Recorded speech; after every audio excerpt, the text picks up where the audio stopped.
John Potter with the Mojave Valley Daily News, and this is your daily dose for Monday, March 22nd. I'd like to, first of all, apologize for us being a little bit late. We moved our studio again and trying to get everything synced in where it needs to be. We've had some issues, so tomorrow will be better, I promise. I promise.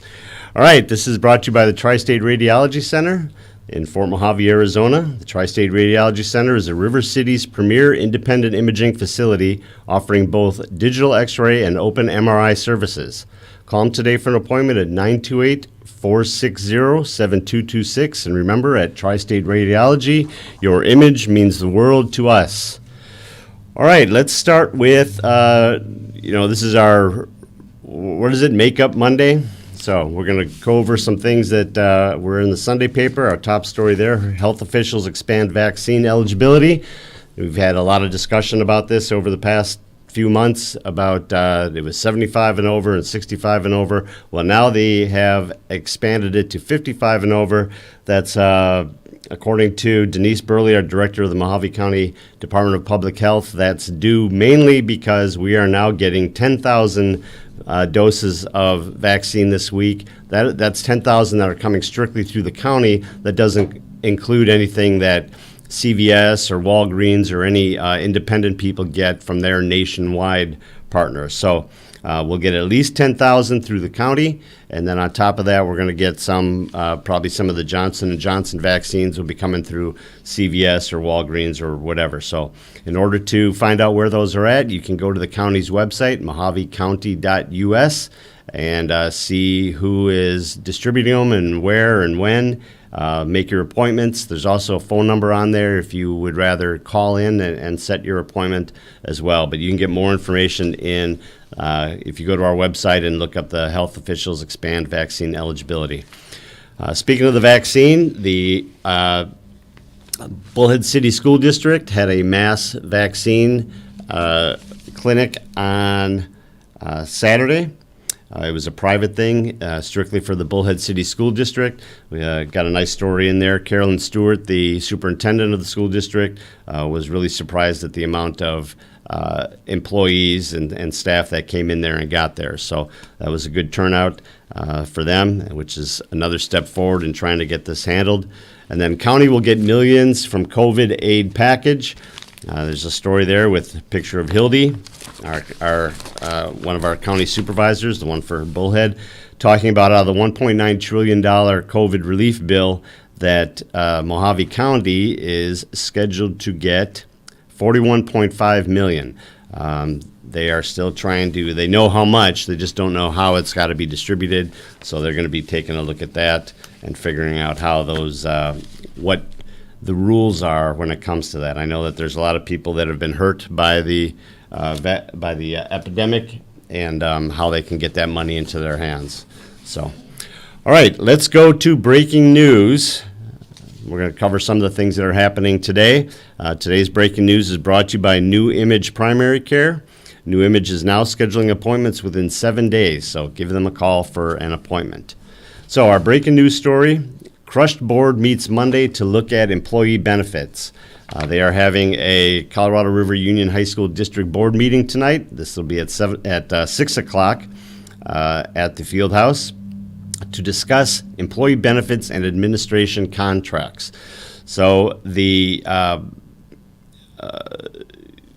Colorado River Area Health Employee Benefit Trust is a group of members of the board, or a member of the board, Lori Crampton, as well as some insurance agents and attorneys in the area that kind of administer the school district's health fund, health trust. And so there's been some changes. They have a 2-year agreement for all their health insurance. There is some change to the provider. So they are meeting to discuss that, how that's going to be handled. Like I said, Lori Crampton currently represents the school board on the advisory trust for employee health benefits, but there's a possibility that could change today when they talk about it. So that's a very important thing to our educators and how those things are handled. There's also in play there is the red for ed money, and that apparently was being used or was planned on being used to help pay for some of those benefits. So we'll have more information on that tomorrow. I think Terry Harbour will be out there covering that.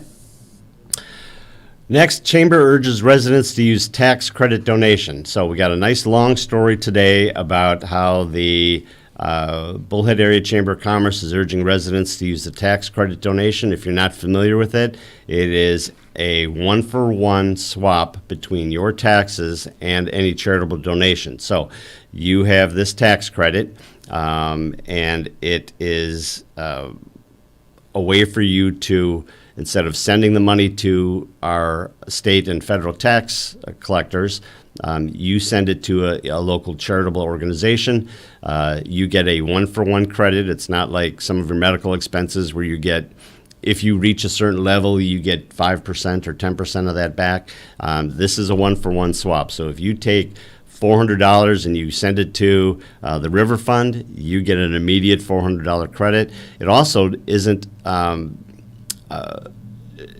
something that you have to have a refund coming in order for you to be able to do this. You can do it even if you are, if you're paying taxes, if you owe taxes, you can take it off. If you're getting a refund back, you can take it off. But the thing that I wanted to point out in this is this story talks almost exclusively about charities. We did a story, we did a Valley Voices a couple months ago with Paul Bull. If you go to our YouTube channel and you look up Valley Voices and see the one with Paul Bull, he's a local CPA and insurance guy. He can tell you a lot more detailed information about it. Another group that needs it, it's not just charities, but it's nonprofits as well, and the school districts are nonprofits. So you can contribute, say, your $400 to the Mojave High School football team and help them with stuff, or River Valley's football team, or River Valley's softball team, or whatever. You can help them pay for their materials and that. These are organizations that have been hurt extensively from the pandemic, and they could use your help. So read the story in today's paper, and then also take a look at that Valley Voices to get even more information. I never do this, but going through the paper today, there's a column in there by Mary A. Sharif from the University of Notre Dame. It's How COVID-19 Has Changed the World. It's a real interesting information, a lot of information about travel and how travel has been affected and where we're at now coming out of the other side of it. So go and check that out. That was real sharp. All right, moving on to sports. Sports is brought to you by Mike Lewick at Desert Time Realty. Call Mike today for the service you deserve and the people you trust when buying or selling your home. So we had a few interesting things happen over the past few days. Let's start with River Valley and Mojave. River Valley varsity baseball team won 3-2, but then lost 16-2 to Kingman on Saturday. And Mojave High School's varsity team dropped a doubleheader Saturday, losing to Flagstaff 4-3 and 15-0. But Mojave bounced back and crushed Cortez 13-0. They mercy ruled them. If you're not familiar with that, is as long as the trailing team has a chance to bat 5 times, if they're down by 10 or more, they are done. Game over.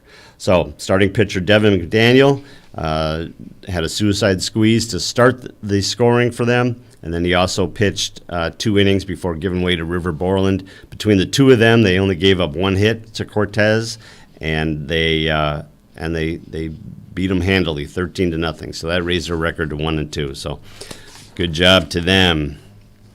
In weather. Weather is brought to you by Living Waters Hospice, your hometown hospice. Together we can make a difference. So over the next few days, or over the week, we're supposed to be in the mid-70s, 75 today, 73 tomorrow, 75, 78, 79. The only glitch in the whole week is on Tuesday. There's a 50% chance of rain showers. So you know my philosophy on it. Unless we get to like 75, 80%, we're probably not going to get it here. Stay tuned. We'll see. 50% chance. All right, that wraps it up for today. Thank you, everybody, for joining us. again, sorry about being a few minutes late. We'll try to do better tomorrow. I think we'll be okay now that we've had one broadcast under our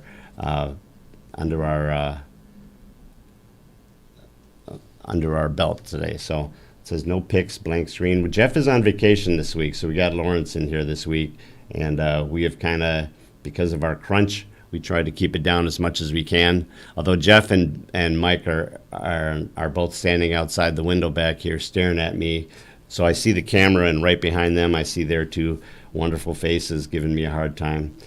So we will see. Lawrence, thank you. Remember, the Daily Dose is brought to you by the Tri-State Radiology Center. Tri-State Radiology Center offers same or next day appointments, and they accept most insurances, including Medi-Cal. They have a wide-open MRI and offer digital x-rays with your reports ready in 24 hours. Call them today for an appointment at 928-460-7226. Again, thank you, everybody, for joining us. Tune in tomorrow, and we hope to see you, and we hope everyone has a great Monday.